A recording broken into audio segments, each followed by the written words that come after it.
चलिए अब हम लोग देखते हैं भारत चीन समझौते के बाद। इंडिया जैसे आजाद हुआ ना, तो हमें सबसे बड़ा डर था चीन से, क्योंकि देश जब आजाद हुआ था तो सबसे बड़ी कमी थी पैसे की। पैसा ही नहीं था, आर्मी के पास बूट नहीं था। वो पीटी शूज देखते हैं, कैनवास के कपड़े का होता है, वो पहनते थी आर्मी। पैसे का बहुत अभाव था और हथियार गोला बारूद भी नहीं था। और इन सब के अलावा जब कोई देश अभी अभी के खड़ा हुआ है और उधर से देख लिया उसने एक आतंकवादी हमला और 1948 में पाकिस्तान के साथ लड़ाई, तो कोई भी देश जो दूरदर्शी होगा वो यह नहीं चाहेगा कि वह युद्ध लड़े, क्योंकि युद्ध जो होता है आपको बहुत आगे लेके नहीं जाता है, खास करके दो बड़े देशों। तो भारत चाहता ही नहीं था युद्ध लड़े अगले 20 सालों तक।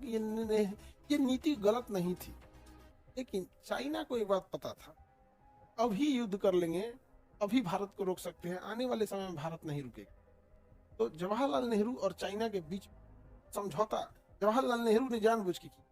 जवाहरलाल नेहरू का कहा था भाई 20 साल तक युद्ध नहीं लड़ना है। इन्होंने 20 सालों के लिए चाइना से एक समझौता हस्ताक्षर करने का, जिसका नाम रखा गया पंचशील समझौता।